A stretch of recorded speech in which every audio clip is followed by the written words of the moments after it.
Alors, vous l'avez compris, je pense, la vraie question de l'intelligence artificielle, c'est la question des données.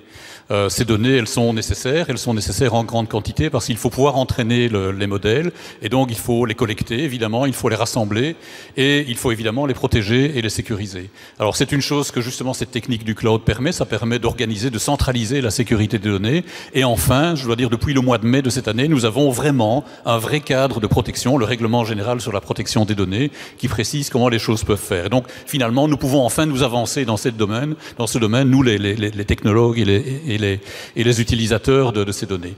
Alors, malheureusement, la question des données est une question complexe, en fait. D'une part, parce que nous allons aborder des problèmes qui n'ont jamais été résolus auparavant. Et donc, il est difficile de savoir, a priori, quelles sont les données qui sont nécessaires, quelles sont les données qui vont apporter une solution. Je vous donne deux exemples. Je vous ai parlé de ce cancer du pancréas que nous pouvons détecter avec parfois 3 ans d'avance. Eh bien, nous le détectons à travers les mots-clés que les gens utilisent dans leur moteur de recherche. Et ces mots-clés, eh bien, contiennent le signal d'une maladie en développement. Une autre recherche qui a été démontrée il y a quelques mois a montré qu'en mesurant la manière dont quelqu'un tape sur son smartphone, il est possible de déterminer si cette personne est proche d'une crise dépressive. C'est utilisé pour évaluer l'état dépressif des personnes bipolaires. Et il y a une relation entre la manière dont on tape sur l'écran, dont on tape les lettres sur le smartphone, et l'état dépressif. C'est très difficile donc de prévoir quelles sont les données qui vont être utiles. Et il y a une complexité supplémentaire dans ce domaine, c'est que, en fait, les données que nous utilisons et le modèle que nous utilisons pour déterminer si une personne a un risque important de développer un cancer, par exemple, eh bien, ce sont également les mêmes données et le même modèle qu'une société d'assurance utiliserait pour identifier que cette personne est à risque et l'exclure du bénéfice de l'assurance maladie. Donc ces données, en fait, si nous en restreignons l'accès, si nous n'y avons pas accès, eh bien, nous perdons aussi la capacité d'identifier ce risque de maladie. Et la question n'est pas finalement de savoir si ces données doivent être accessibles ou pas. C'est plutôt une question de savoir quel usage nous allons en faire. La question fondamentale derrière, c'est de pouvoir réglementer l'usage qui va en être fait. C'est de pouvoir partir sur les corrélations qui vont pouvoir être sorties de ces données.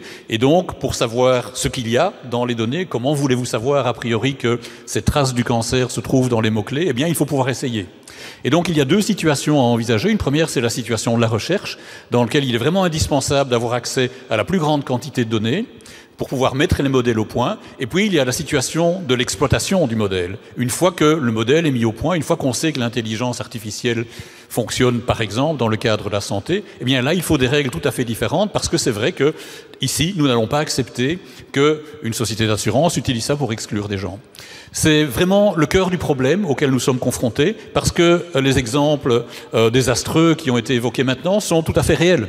Et ils correspondent en fait à une certaine absence de contrat social que nous avons pour le moment sur ce que nous pouvons faire de cette technologie. Et quand je parle de contrat social, c'est aussi un contrat qui est vraiment lié à la culture, qui est vraiment lié au pays. Si j'insiste tellement sur le choix de l'assurance maladie, c'est parce que nous savons qu'ici en Belgique, nous allons être tous d'accord, y compris au niveau gouvernemental, pour dire qu'il n'est pas acceptable que cette technologie soit utilisée non seulement pour guérir, mais également pour exclure. Par contre, aux États-Unis, si vous suivez un peu les discussions autour de l'Obamacare, eh bien là, il est tout à fait acceptable, en fait, que cette technique soit utilisée pour exclure des gens qui ont ce qu'ils appellent aux États-Unis des préconditions. Et donc nous avons là deux pays qui ont deux vues vraiment très différentes sur l'usage qu'on peut en faire. Il est donc absolument fondamental, et je souscris vraiment à ce qui a été dit précédemment, que nous nous emparions de ça, que vous vous empariez de cette technologie, que vous essayiez de la comprendre et qu'ensemble, nous puissions déterminer quels sont les cas qui sont des cas acceptables, quels sont les cas qui ne sont pas des cas acceptables. Ça, c'est le contrat social que nous devons tous passer maintenant avec cette troisième méthode, cette troisième manière que nous avons de résoudre ces problèmes qui ont été jusque maintenant insolubles.